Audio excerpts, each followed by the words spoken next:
creator businesses, they were still kind of seen as like not real businesses. I used to get kind of these looks and questions. They're like, but like, what do you actually do? You don't really have a job. There was kind of this chip on my shoulder of like proving I'm legit. This is a real career. I actually know what I'm talking about. Book took off. It just opened up all these other opportunities. That was exciting for a while, but then I kind of realized after a few years, a little bit of like Emperor has got no clothes. I burnt myself out, lost the fun. I'm just saying yes to everything and really like, I don't want to do any of it.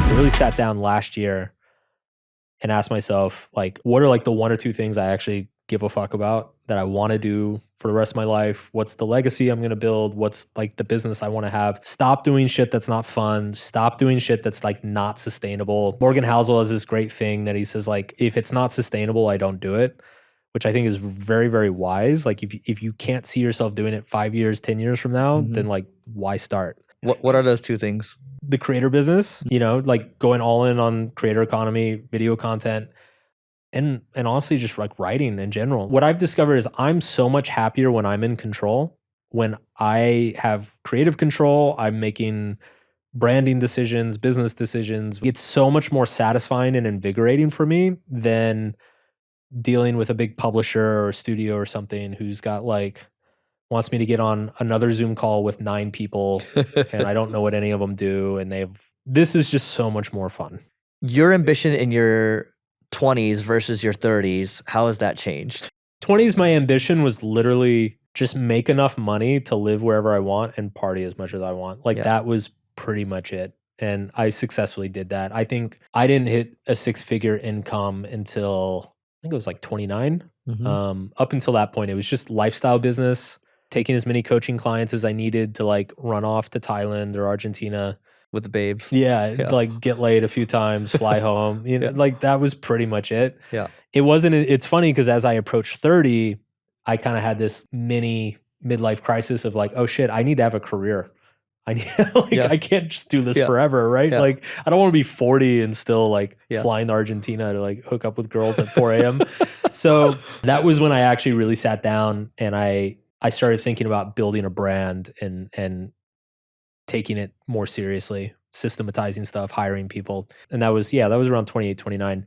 My 30s, so this is really interesting because in the early 2010s, creator businesses were still kind of seen as like not real businesses. Like, okay, that's cool. You've got millions of readers on a blog and like you're popular on Facebook, but like you don't really have a job, do you? You know, I used to get kind of these looks and questions from family members at like Christmas and stuff. They're like, but like, what do you actually do? Yeah. Like they didn't understand, even though I was making 6 figures and had like a small team and was doing all this stuff. Same trend as the YouTube trend right now. Yeah. You're on. Yeah. 100%. You don't really make money. Yeah. It's not really a job, is it?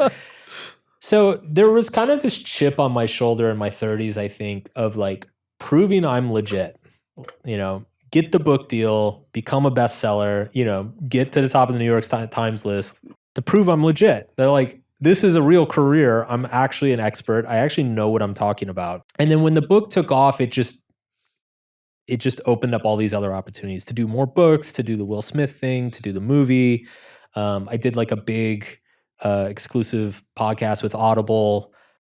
You know, it's like all this stuff like, oh man, like real companies are giving me real money to make a real thing. And that was exciting for a while. But then I kind of realized after a few years what I said earlier, which is like, it's a little bit of like Emperor has got no clothes going on. You know, like it's traditional media is shrinking drastically. Nobody's making money and nobody knows why. And so coming back to the creator space, I realized like everything's like really like this feels like the moment, like the bottom of the S curve. And then on top of that, when I was doing all the shit in my 30s, I burnt myself out, kind of like lost the fun, you know, because it's like, I don't know, some TV studios like, oh, here's a bunch of money to like consult on this script or whatever. And I'm like, yes, because I'm just saying yes to everything and really like, I don't want to do any of it.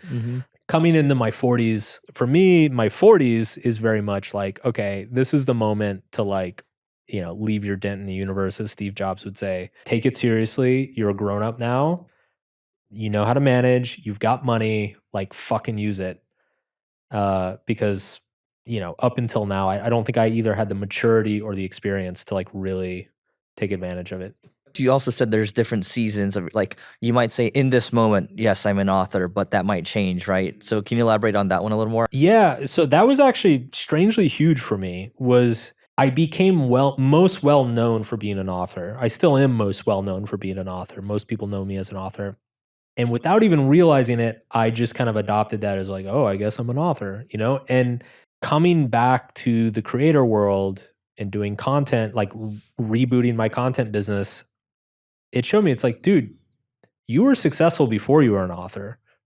Like you're not necessarily just an author. Like you can be whatever the fuck you want to be. You don't have to ever write a book again if you don't want to.